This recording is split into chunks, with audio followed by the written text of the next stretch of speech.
আসসালামু আলাইকুম সুপ্রিয় দর্শক, আজকে আমি তৈরি করে দেখাবো পৃথিবীর সবচাইতে সহজ রেসিপিতে শিরিষ পিঠা। একদম কোনো রকম হাতে ব্যথা চাল বাটা ঝামেলা ছাড়াই। অনেকে কিন্তু এই পিঠাটা তৈরি করতে চায় না হাতে ব্যথার জন্য এবং সেদ্ধ চাল বেটে খুব কষ্ট হয় এই পিঠাটা তৈরি করতে, সেজন্য কিন্তু অনেকে এই পিঠাটা তৈরি করে না। কিন্তু আমি আজকে একদম খুব সহজে কিভাবে পিঠাটা তৈরি করে নিতে পারেন সেটা আপনাদের মাঝে শেয়ার করব, কোনো রকম সেদ্ধ কিংবা রোদে দেওয়ার ঝামেলা ছাড়াই। তা চলুন, প্রথমে আমার লাগবে এখানে মুড়ি, আর এটা কিন্তু নরম হয়ে গেছে মুড়িটা, সেজন্য ভেবেছি এটা দিয়ে কী করা যায়। তখন ভাবলাম যে দেখি এটা দিয়ে শিরিষ পিঠা তৈরি করা যায় কি না। দেখতে পাচ্ছেন অনেকের ঘরে কিন্তু অনেক সময় মুড়ি থাকে, সেই মুড়িটা কিন্তু ফেলে না দিয়ে এভাবে আপনারা শিরিষ পিঠা যদি তৈরি করে রাখেন, দেখা যায় বিকালের নাস্তার সাথে এটা খেতে পারেন। এখন আমি আরও কিছু ছোট মুড়ি ছিল ঘরে, সেই মুড়িটাও নিয়ে নিলাম। এখন আমি এই সবগুলো মুড়ি একটি চালনির সাহায্যে ছেঁকে নেব।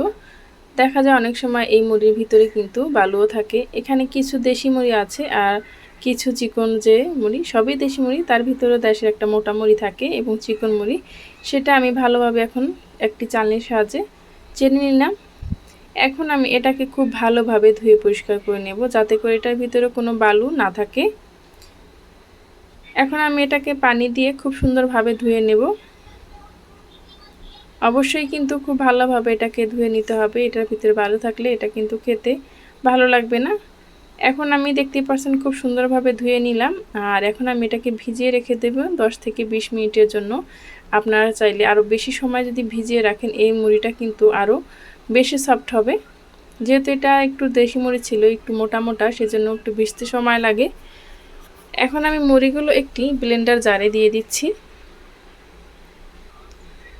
তার ভিতরে দিয়ে দিলাম আমি রেগুলার যে আমরা ভাত খাই, সে ভাত থেকে 1 কাপ ভাত দিয়ে দিলাম। এখন আমি খুব ভালোভাবে ব্লেন্ড করে নিয়েছি।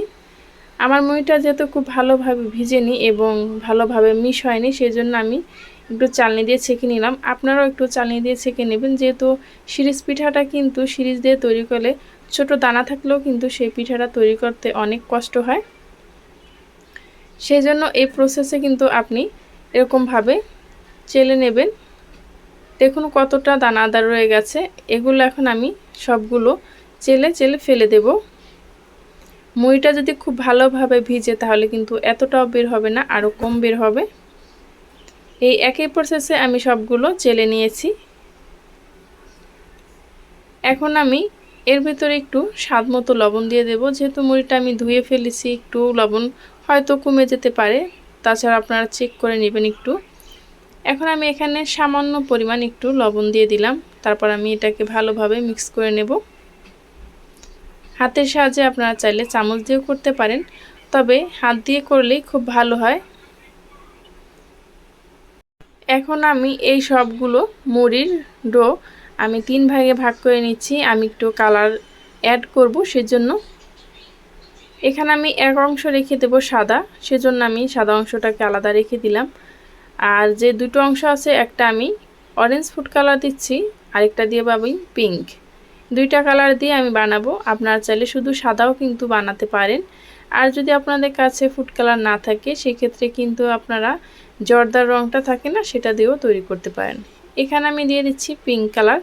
এখন আমি এই সবগুলো ভালোভাবে মিক্স করে নিচ্ছি চামচের সাহায্যে।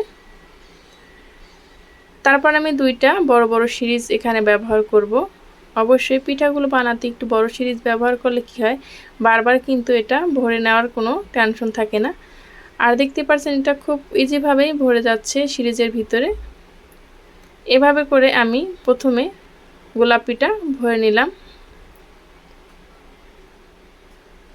তারপর আমি অন্যটা থেকে সাদাটা ভরে নেব এবং অরেঞ্জ যে কালারটা সেটা ভরে নেব।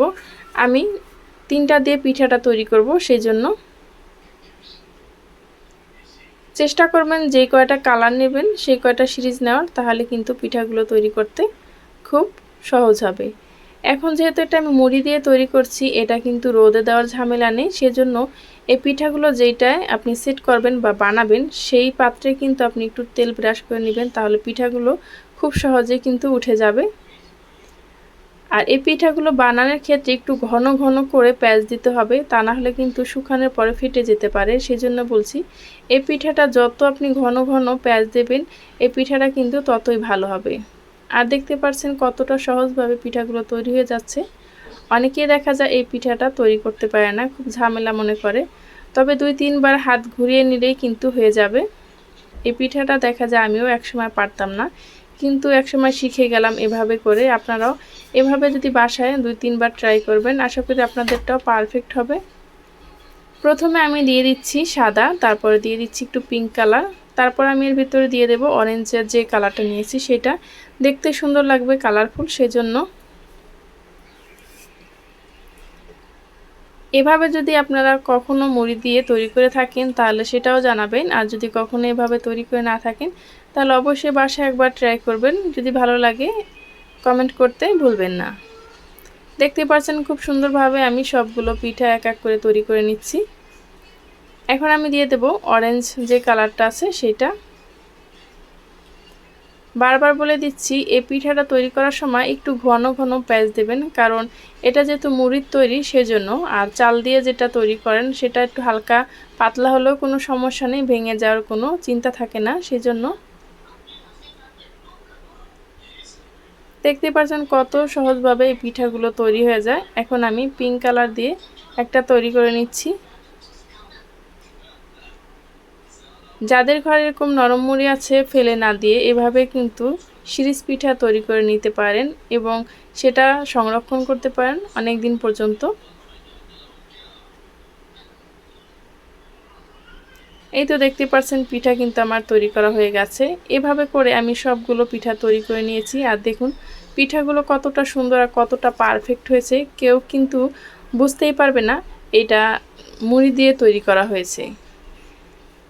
দেখুন কতটা কালারফুল লাগছে, আমার কিন্তু অনেক ভালো লাগছে পিঠাগুলো তৈরি করে। আপনাদের কাছে কীরকম লাগছে আমি জানি না, কিন্তু আমার কাছে অনেকটা ভালো লেগেছিল যে কতটা সুন্দর আর কতটা পারফেক্ট হয়েছে পিঠাগুলো। এখন আমি এই পিঠাগুলো রোদ্রে শুকিয়ে নেব 2 ঘন্টার মতো। যেহেতু আমার এখানে রোদ আছে, কিন্তু এই পিঠাগুলো রোদে দিয়ে শুকাবেন না, তাহলে কিন্তু ফেটে যাবে। চেষ্টা করবেন ফ্যানের নিচে রেখেই এই পিঠাগুলো শুকানোর। দেখুন আমি কিছু একটু রোদে দিয়েছিলাম সেজন্য পিঠাগুলো কিন্তু ফেটে গেছে।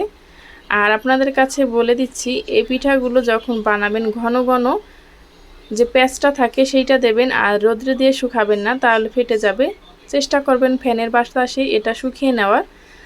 যাই হোক ভেঙে গেলেও কিন্তু কোনো সমস্যা নেই, একদম কি সুন্দর ফুলে গেছে দেখুন পিঠাগুলো। এভাবে করে আমি সবগুলো পিঠা এক এক করে ভেজে নেব।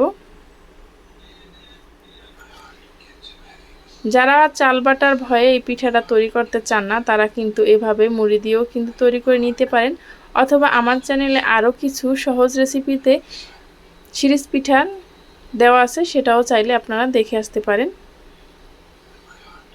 দেখতে পাচ্ছেন প্রত্যেকটা পিঠা কিন্তু একদম ফুলে গেছে, আর একটাও কিন্তু বাদ যায়নি। আর তেলটাকে পর্যাপ্ত পরিমাণ গরম করে নিতে হবে, তা না হলেও কিন্তু এই পিঠাগুলো ফুলবে না। এই পিঠাগুলো না ফুললে কিন্তু খেতে ভালো লাগে না। এভাবে করে আমি সবগুলো ভেজে নিচ্ছি। আপনারা চাইলে এটা একটি এয়ারটাইট বক্সে রেখো, যখন যে পরিমাণ দরকার সেটা কিন্তু ভেজে চায়ের সাথে খেতে পারেন বিকালের আড্ডায়। এখন আমি আপনাদেরকে ভাজার পর একটু দেখিয়ে দিচ্ছি এটা কতটা ক্রিস্পি আর কতটা মুচমুচে হয়েছে।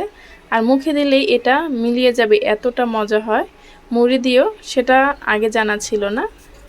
দেখুন আমি আপনাদেরকে একটু ভেঙে দেখাচ্ছি।